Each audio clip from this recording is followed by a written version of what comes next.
Hi friends, இந்த வீடியோவில் என்ன பார்க்க போகிறோம் அப்படின்னா 10th ஸ்டாண்டர்ட் ஓல்டு புக்கு மற்றும் 7th standard 3rd term old புக்கில் உள்ள நிறுத்தற் குறியிடுதல் இதான் வந்து பார்க்க போகிறோம்.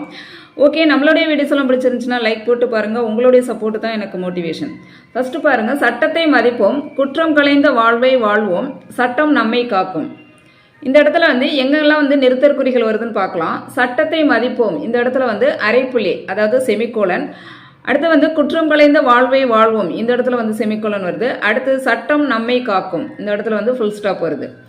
இப்போ அரைப்புள்ளி செமிகோலன் எதனால் வருது அப்படின்னு சொல்லிட்டு நம்ம நிறைய வீடியோவில் பார்த்துருக்கோம்.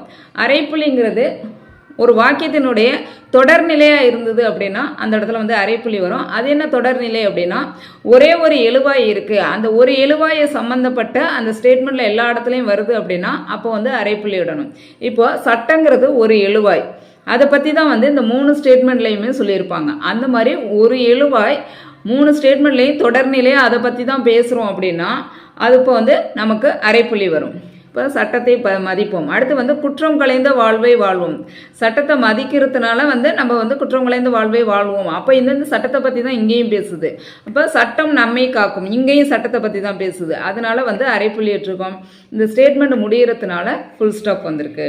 அடுத்து பாருங்க, கதைப்படங்கள் மட்டுமன்றி கருத்து படங்கள், செய்தி படங்கள், விளக்கப்படங்கள், கல்வி படங்கள் என பல வளர்ச்சி நிலைகளை திரைப்படத்துறை எட்டியுள்ளது.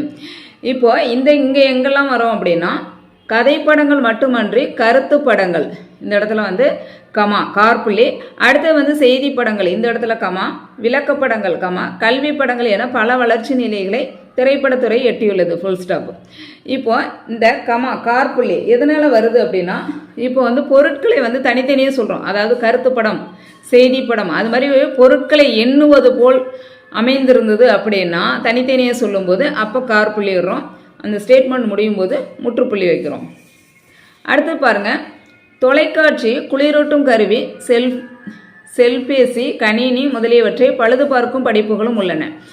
அதாவது இதில் வந்து தொலைக்காட்சி கமா, குளிரூட்டும் கருவி கமா, செல்பேசி கமா, கணினி முதலியவற்றை பழுது பார்க்கும் படிப்புகளும் உள்ளன. இதுவும் வந்து பொருட்களை தனித்தனியே கூறும்போது நமக்கு கார்புள்ளி இடுறோம். ஓகேவா, கமா வருது. ஓகே, அடுத்தது இதான் வந்து 10th ஸ்டாண்டர்டில் இந்த 3 மட்டும்தான் இருக்குது. அடுத்தது 7th ஸ்டாண்டர்ட் ஓல்டு புக்கு பாருங்கள். ஃபஸ்ட்டு வந்து உன் பெயர் என்ன, இது ஒரு என்னங்கிற கேள்விக்குறி அமைந்திருப்பதனால, வினாச்சொல் அமைந்திருப்பதனால இந்த இடத்துல வந்து கேள்விக்குறி வந்திருக்கு. அடுத்து என்ன இமயமலையின் உயரம். அப்போது இந்த உணர்வு சொல் வரும்போது நமக்கு வந்து எப்படின்னா, ஃபஸ்ட்டு வந்து என்னே, அடுத்து வந்து ஐயோ, அடடே அப்படிங்கிற மாதிரி வரும். அந்த மாதிரி வரும்போது நம்ம வந்து கமா ஆடணும். அடுத்தது இமயமலையின் உயரம், என்ன இமயமலையின் உயரம்னு ஆச்சரியமாக சொல்கிறோமா, அப்போ வந்து கடைசியாக வியப்புக்குறி வரும்.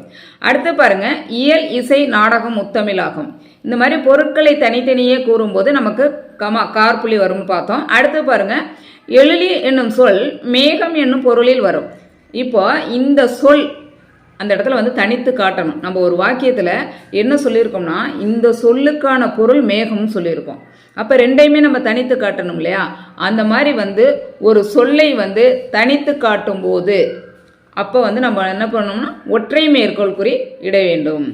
இப்போ எழிலுக்கும் வந்து ஒற்றை மேற்கோள் குறி வரும், மேகம் இதுக்கும் வந்து ஒற்றை மேற்கோள் குறி வரும். அடுத்து பாருங்க, ஒப்பிட்டவரை உள்ளளவும் நினை என்பது பழமொழி. அதே மாதிரி ஒரு பழமொழியை சொல்லும் போதும் நமக்கு ஒற்றை மேற்கோள் குறி வரும். நல்லா ஞாபகம் வச்சுக்கோங்க. ஒரு சொல்லை தனித்து காட்டும் போதும் ஒற்றை மேற்கோள் குறி வரும். ஒரு நூறு பெயரோ அல்லது கட்டுரை பெயரோ சொல்லும் போதும் வந்து ஒற்றை மேற்கோள் குறி வரும். அதே மாதிரி இந்த பழமொழி பெயர் சொல்லும் போதும் ஒற்றை மேற்கோள் குறி வரும். அடுத்து பாருங்க, இயல், இசை, நாடகம் என தமிழ் 3 வகைப்படும். இது வந்து பொருட்களை தனித்தனியே கூறும்போது கமா வருது.